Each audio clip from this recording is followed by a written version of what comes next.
May 10th, 2021. If you have any cell phone devices on you that might be prone to ringing during the meeting, would you please silence them and we can get started. We have three council members. Council members Guthrie and Thomas are unavoidably absent, so we will limp along without them and try to get all our work done. If you would start off with a moment of silence, if you would, just to clear our minds and get ready for the meeting.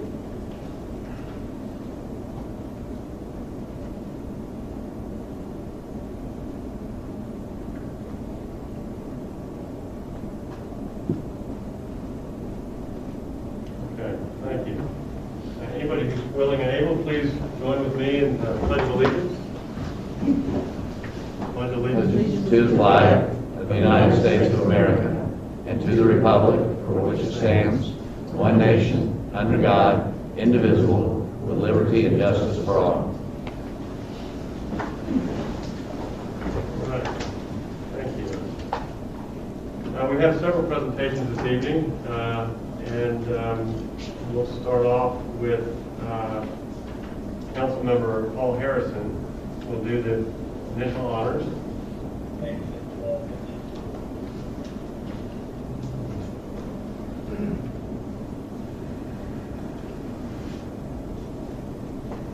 Good evening.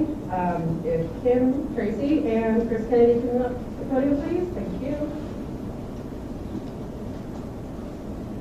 Whereas public works, infrastructure, facilities, and services are critical to the sustainable and resilient communities and to the health, safety, and well-being of the citizens of the city of Maitland. And whereas public works services in Maitland include activities such as engineering, wastewater collection, stormwater and lakes management, grounds maintenance, water production and distribution, streets and facilities maintenance, harbor services, and fleet maintenance. Whereas such public works services could not be provided without the dedicated efforts of the public works professionals, engineers, managers, supervisors, and employees of the city of Maitland.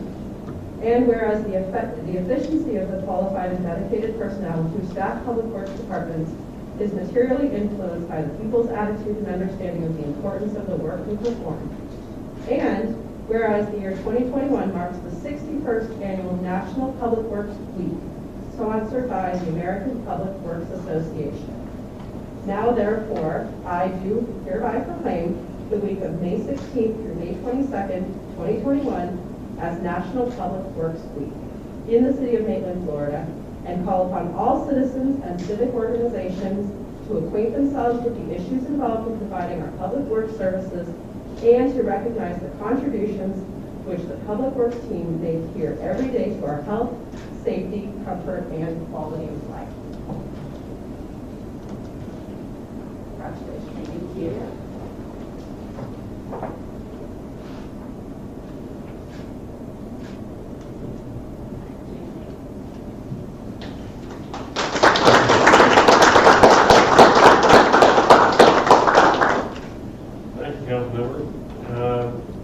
Chief Manuel, I think it's you're next on the agenda. I believe you have the Officer of the Year presentation. Come to the podium. Officer Renante,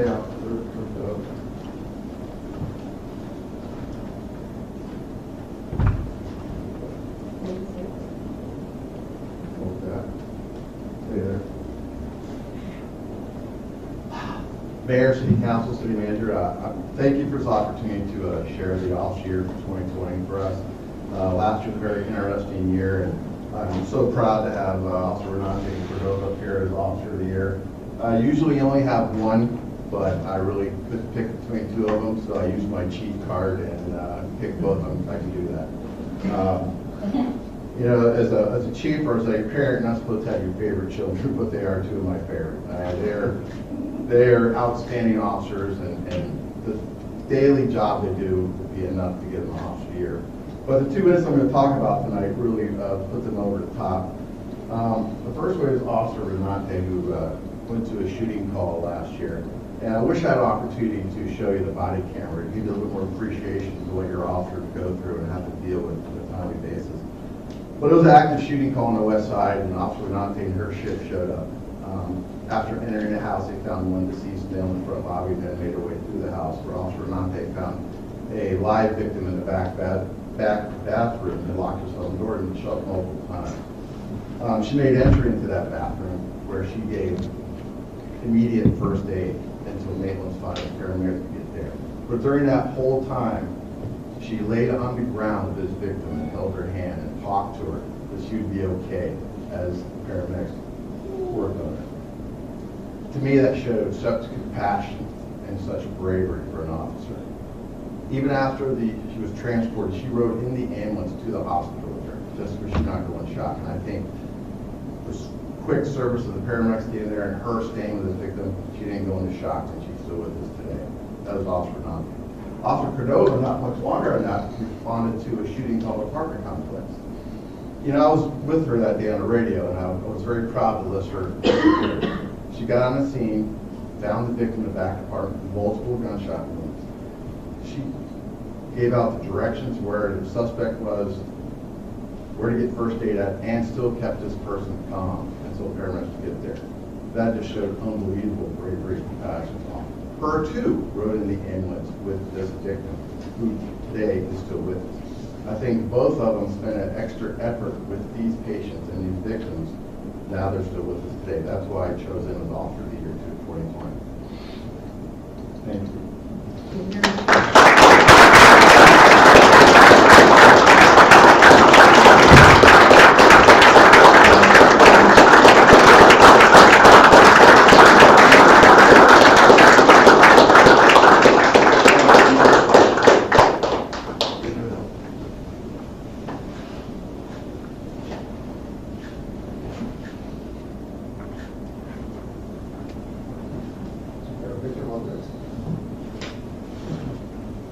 You want an application? Oh, I don't want in the picture.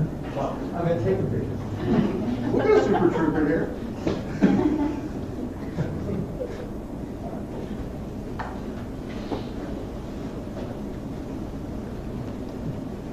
Chief Manuel, I think you can remain at the podium. Next one is.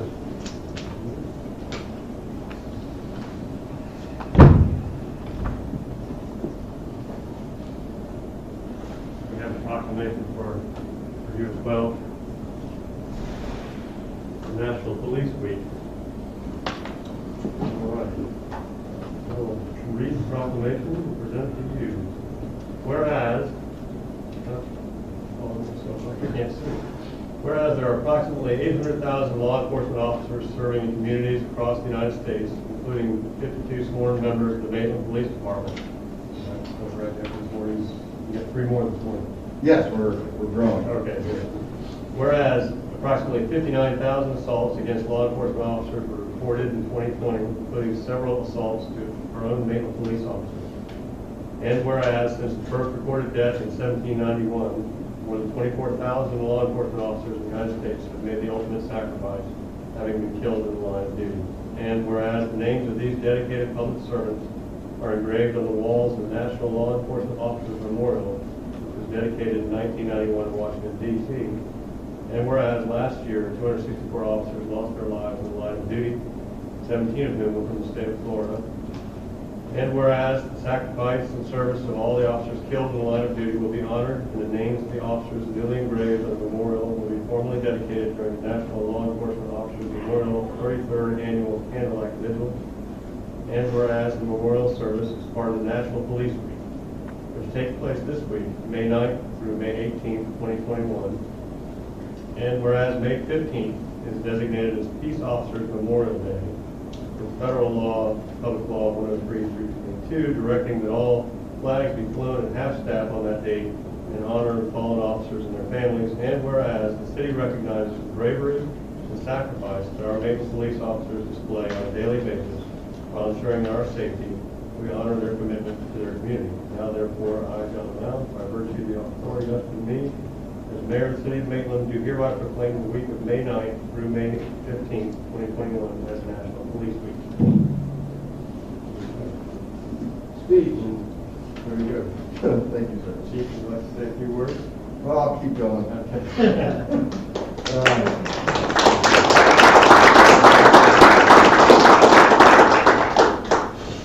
It is trying times in law enforcement right now. I think we all need to be vigilant, just not the city receive Maitland police officers, but police officers all over the country and the world. Things are definitely changing, but we'll continue to do the job that we do for the city of Maitland with pride and professionalism. Thank you. Yeah.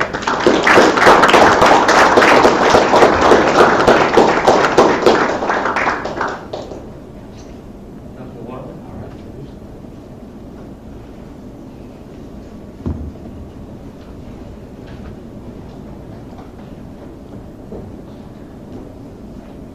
Chief Watts. I want to say quickly, thanks to John for sharing this around. It's great. I know Lindsay and I appreciate getting to do this, and I appreciate all the work that the fire department and the police department do, and it's great that we could share it. So thank you, John, for allowing us to do this. So I will read the next proclamation here for Emergency Medical Services Week. And whereas emergency medical service is a vital public service, and whereas the members of the emergency medical services team are ready to provide life-saving care to those in need 24 hours a day, 7 days a week, and whereas access to quality emergency care dramatically improves the survival and recovery rate of those who experience sudden illness or injury, and whereas emergency medical services has grown to fill a gap by providing important out-of-hospital care, including preventative medicine, follow-up care, and access to telemedicine. And whereas the emergency medical services team consists of first responders, emergency medical technicians, paramedics, emergency medical dispatchers, firefighters, police officers, educators, administrators, pre-hospital nurses, emergency nurses, emergency physicians, trained members of the public, and other out-of-hospital medical care providers. And whereas the members of the emergency medical services team, whether career or volunteer, engage in thousands of hours of specialized training and continuing education to enhance their life-saving skills. And whereas it is appropriate to recognize the value and the accomplishments of emergency medical services providers by designating Emergency Medical Services Week. Therefore, I, in recognition of this event, do hereby proclaim the week of May 16th through May 22nd, 2021 as Emergency Medical Services Week. This is EMS caring for our communities. Chief Watts, would you like to say a few words? I'm going to echo Chief Manuel's statements. It's trying times for us as well. Hopefully we are crawling out from underneath this COVID rock, but nonetheless, we continue to face obstacles each and every day. And so we certainly appreciate the recognition, appreciate the council and the city's support, and we will continue to serve our residents. Thank you.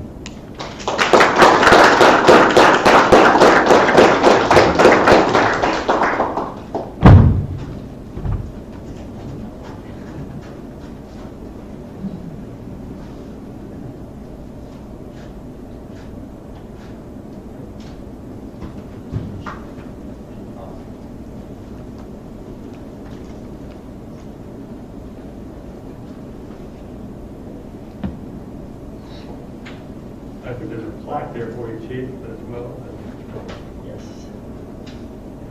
And some further presentations for you. Okay, Mayor, members of council, thank you very much for being up here, City Manager.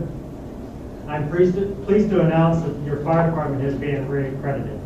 This is our second reaccreditation. We received our first accreditation in 2009. Our first reaccreditation was in 2014, and our second one was just this year, just 1 month ago. Just a little bit about this accreditation. This is with the Center for Public Safety Excellence. It's our fire accreditation. Accredited agencies are often described as being community-focused, data-driven, outcome-focused, strategic-minded, well-organized, properly equipped, and properly staffed and trained. We believe we are just that. We are proud to be a part of the less than 300, it's 289 internationally accredited fire agencies in the world, and that makes up, in the U.S., only 11% of the population that is protected by fire departments that are accredited. We're very proud of this, as you can see, and I'd just like to introduce the team leader for our accreditation team, our Deputy Fire Chief, Chris Morton. He was also led by Lieutenant Matt Cross and Battalion Chief Mark Wallman, who couldn't be here tonight. But Mayor, I'd like to present you with our accreditation plaque.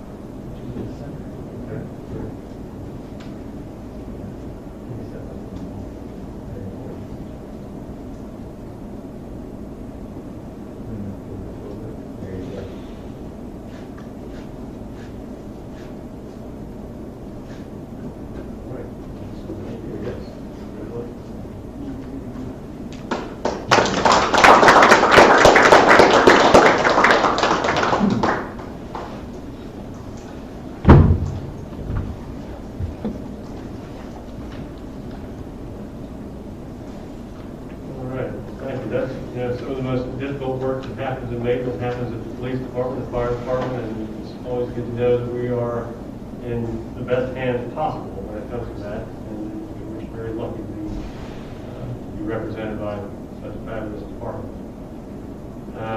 Okay, well, let's move on to the public hearings, of which you all may be pleased to know there are none. So we'll move on to the next item, which is the consent agenda.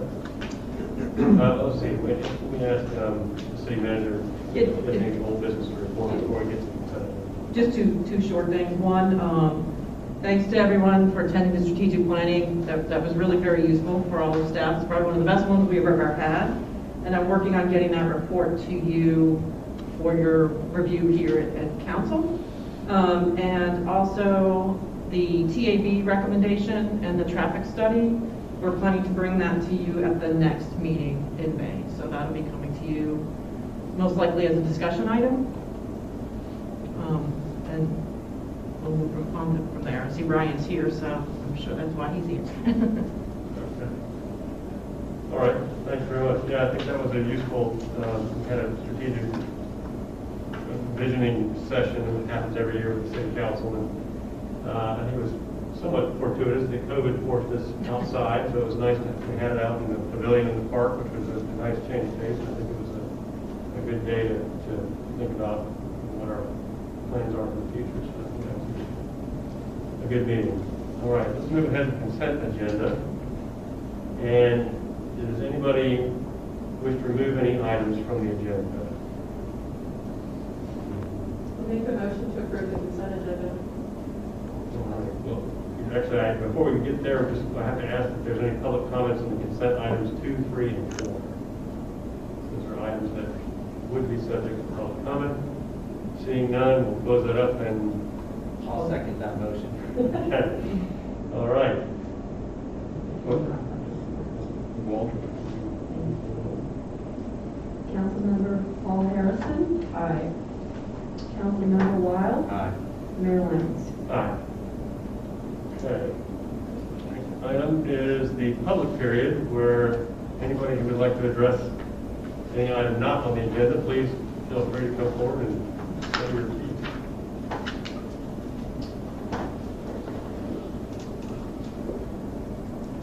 Hello, I'm Stacy Larson. I'm the director of the library. And I realized as I was walking up here, I always feel nervous walking up here. And it occurs to me, this week is my 4th anniversary as director. So you think I would get over that.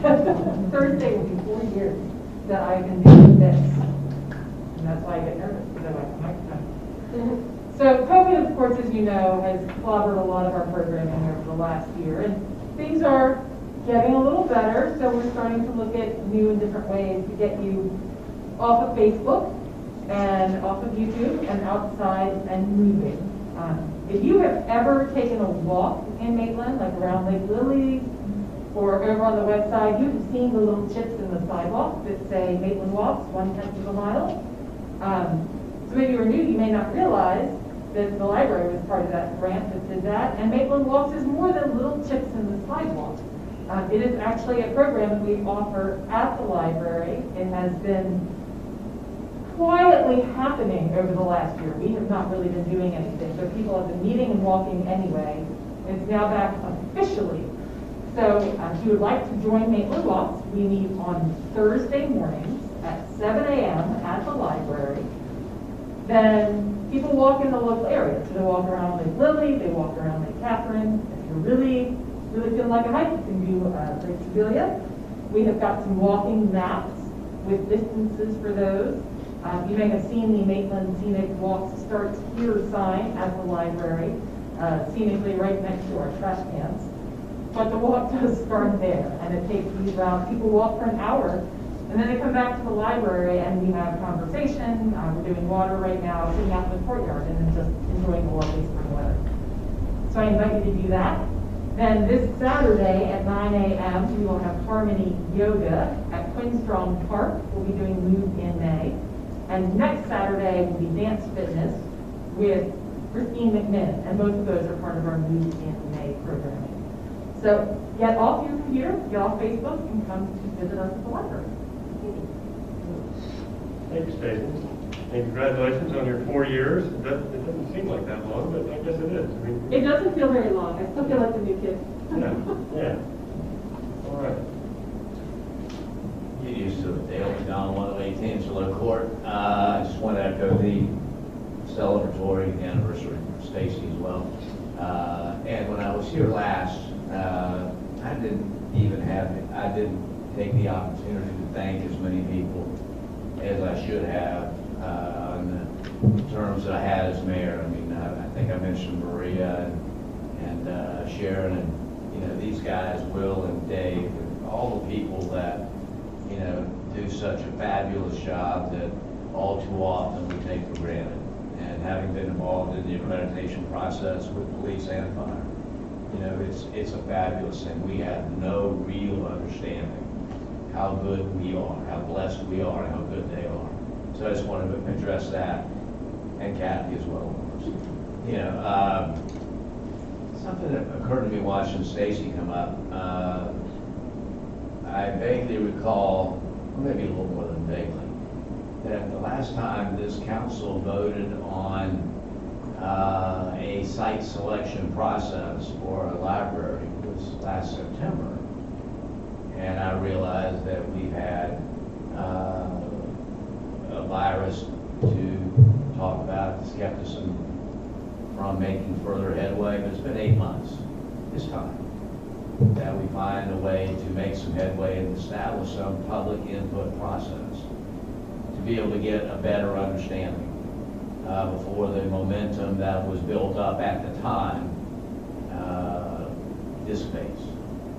So again, just I'm sure I will speak to all of you individually about it, but it's time, that when we're still in a spot where we're going to be able to have some lively discussions. I'm having to watch the light for the first time in my life. For a long time.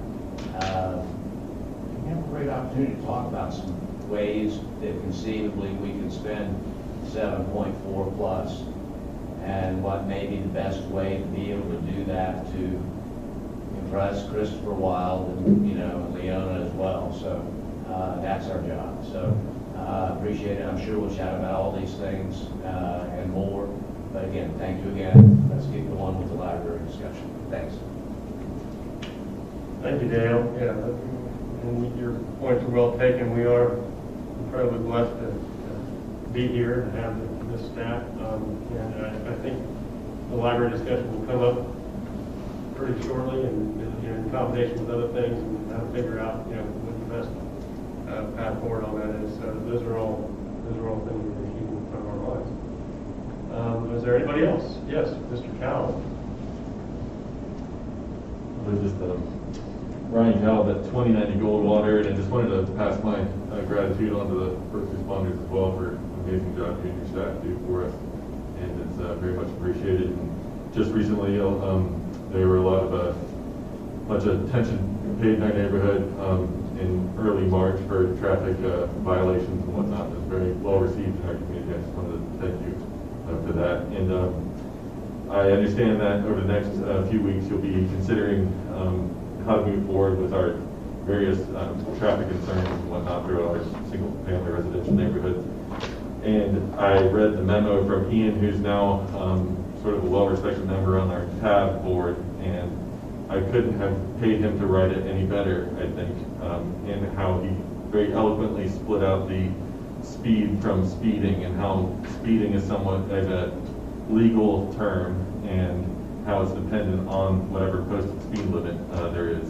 And you know, even in the traffic study that you may review, it mentions that speeding isn't even considered, you know, actual speeding until you're 6 miles per hour over the speed limit. So at 25 miles an hour, a posted speed limit, you're not actually speeding until 31.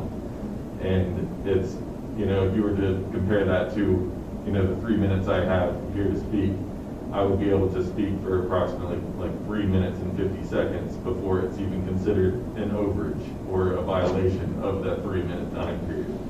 And so I hope as you go forward and how to consider this, and speed versus speeding, just how you, what sort of culture you want to, I guess, harbor in our streets, as far as how our pedestrians use our streets, if they're pedestrian friendly, if they have that feeling of safety, whether the statistics back that up or not, and at what speed do we want to actually be able to enforce speeding? So if we were to sandbag the speed limit at 20, that would give us an enforceable speed limit, you know, of a violation at approximately 26 or 27 miles an hour. And if you compare that to the J curve of speed and its impacts on pedestrian safety and their the likelihood of serious injury or death, at what point do you want to start enforcing speeders based on speed and how it relates to public safety versus a posted speed limit and a 6 to 7 mile per hour overage before you start actually counting it as speeding as a violation? So it's just, thanks again, and those are my points. And I look forward to our talking about this next week or the next week. Thank you. All right, thank you, Mr. Cowell. Yeah, as City Manager says, we're going to be on our next agenda, and you know, I think they've been working to come up with options as to, you know, how to make that most. We're going to have a discussion and how to make that discussion most fruitful rather than, you know, just going back and forth with opinions. So I think that, you know, Sharon's going to bring in some options for us to consider. We can all chew on that bone, and probably a well-chewed bone by the time it's done. So looking forward to that. Is anybody else? Anybody else? No? Okay, we'll close the public hearing. And let's see, there are no decisions to be made tonight, but we do have a discussion item. It has to do with the Maitland Community Park Boardwalk and the widening grant application. Sharon, can you introduce that, or just introduce Jay? I will turn it over to Jay, that's ready to address it. Mr. Mayor, Council, thank you. The item for discussion this evening is one that should not be that unfamiliar to you. It was just 2 months ago, we had brought the fact that we were submitting a grant application to recoup hopefully some of the costs that were involved in the construction of the widening of the boardwalk at the community park.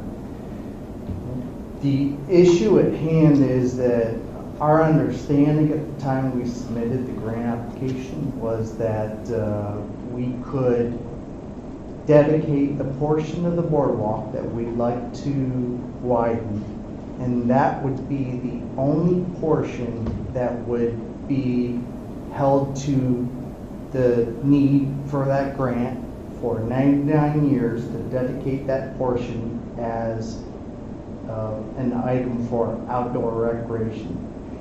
Well, we've since got the clarification from the folks at DEP that the requirement, the 99-year dedication requirement, is for the entire parcel of land. So that would be the entire parcel of the Maitland Community Park.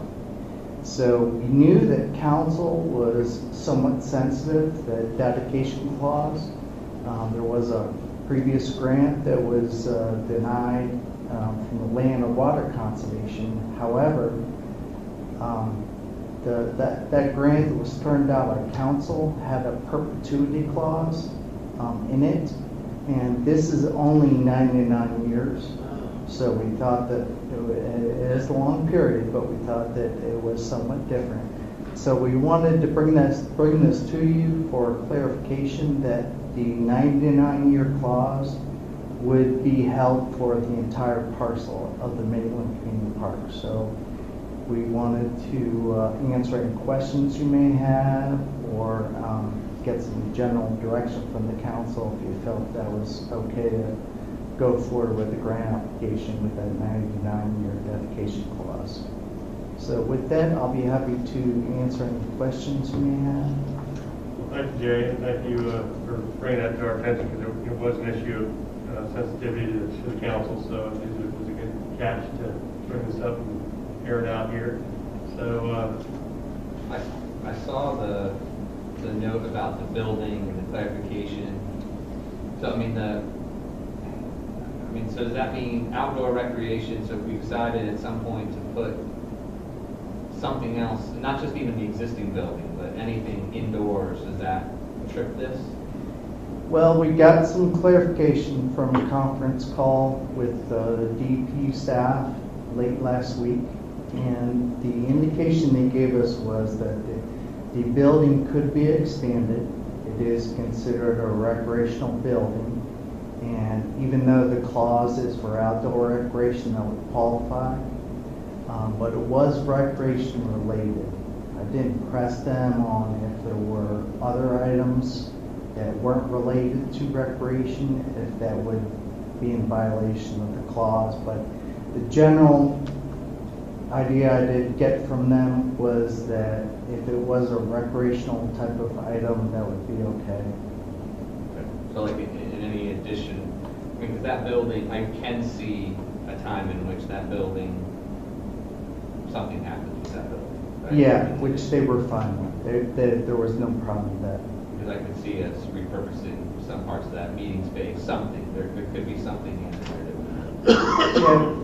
Yeah, we know there's a need for office space probably in the future for any expansion, and we could possibly add some offices there as well.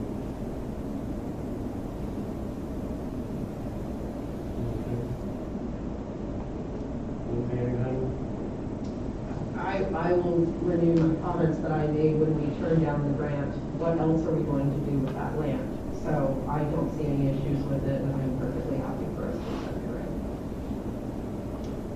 yeah, that makes sense to me. I don't see turning down, was it a couple $100,000 here for? It was $320,000 we're eligible for.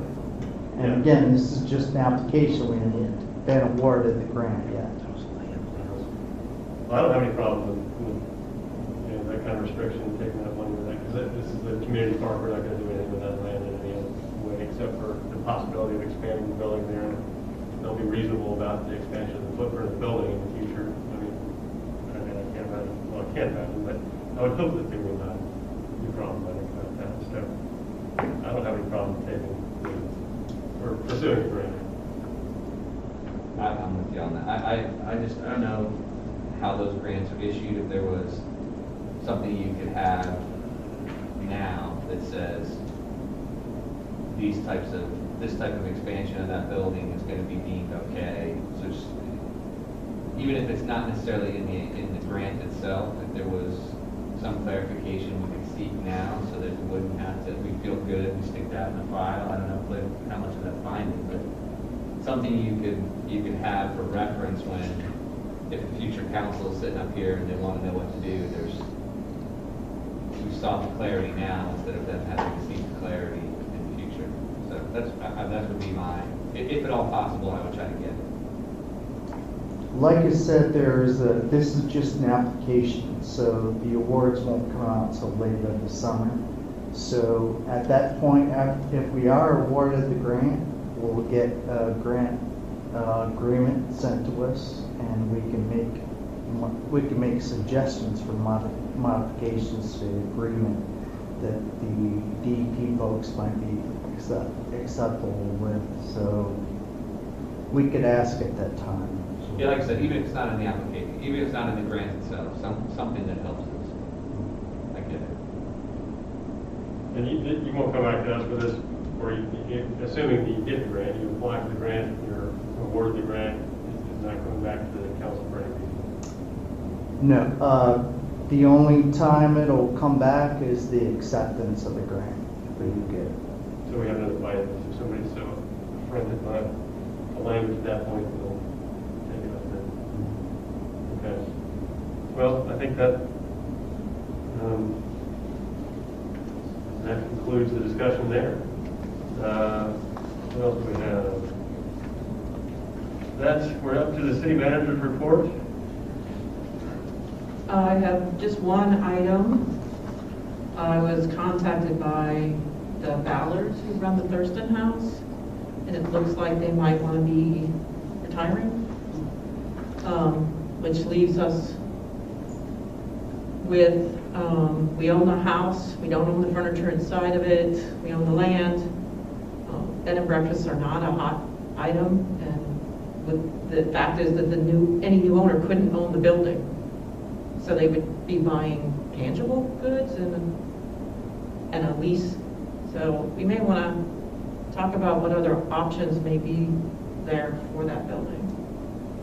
So there's no itinerant innkeepers out there who want to come in and run this? I'm going to be having a meeting with her and Joe Fowler a week after next to talk about what their plans are. They have reached out to someone who transacts in bed and breakfasts.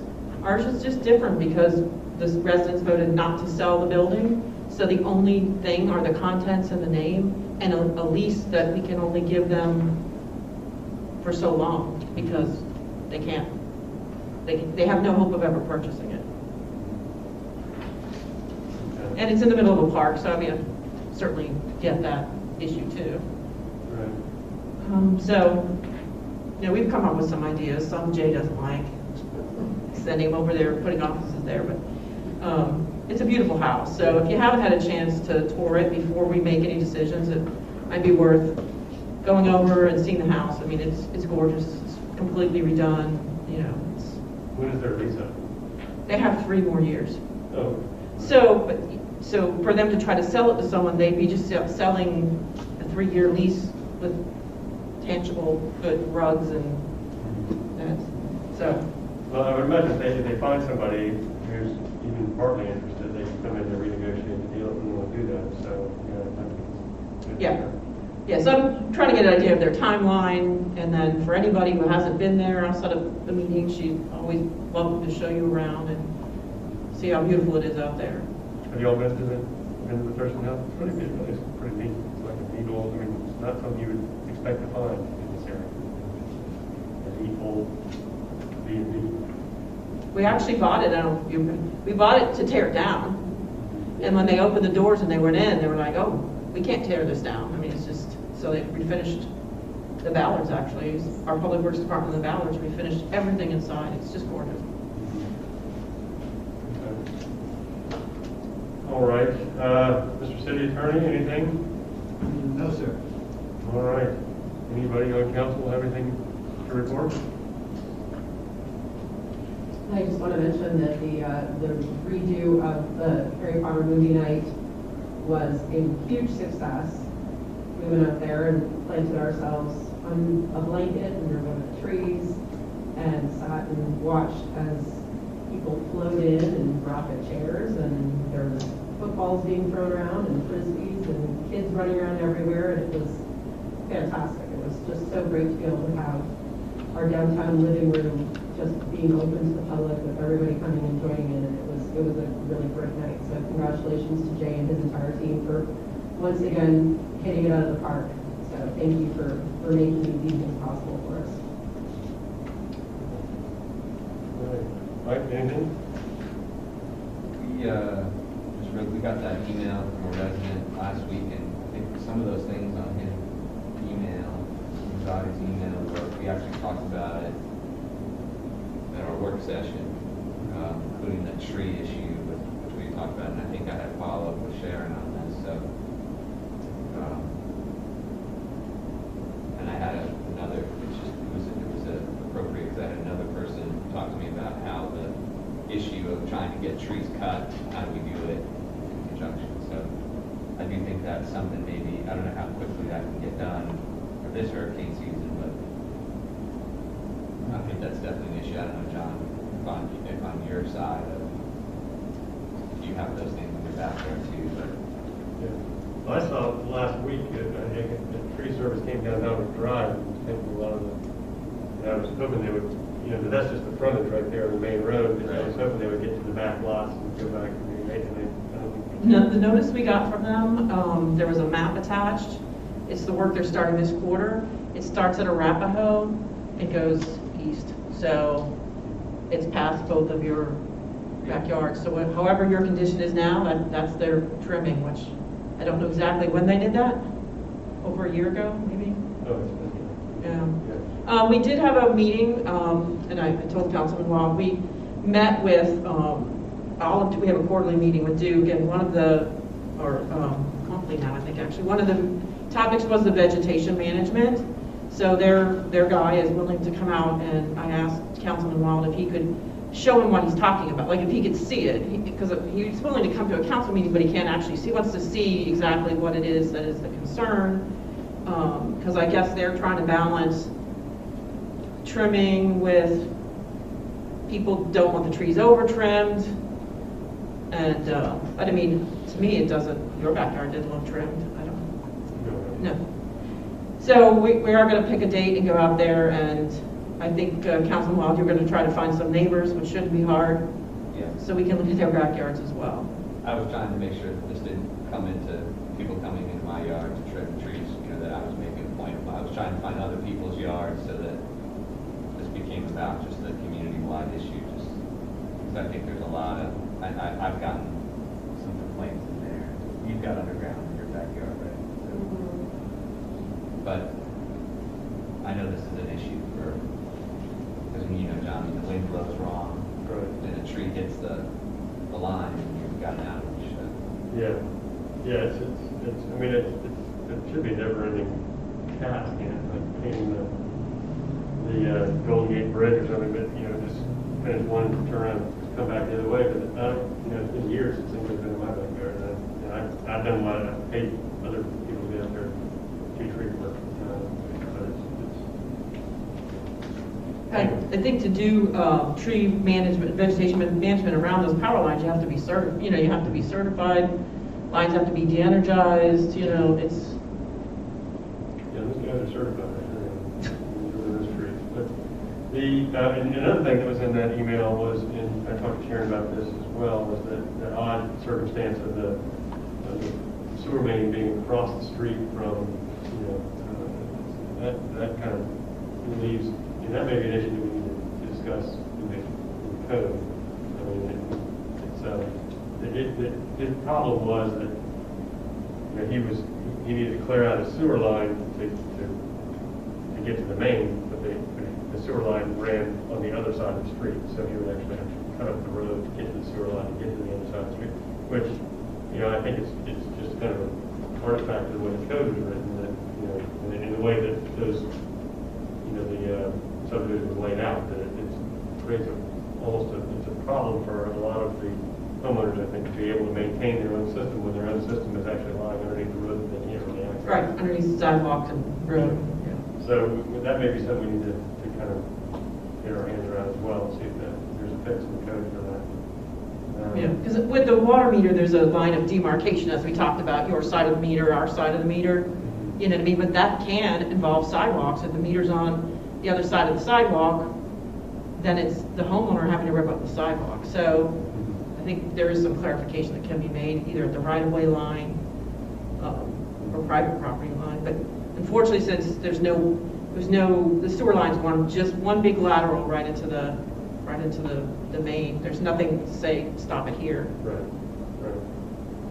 Okay. All right. If there's nothing else, I'll entertain a motion to adjourn. Got it. All right. Second.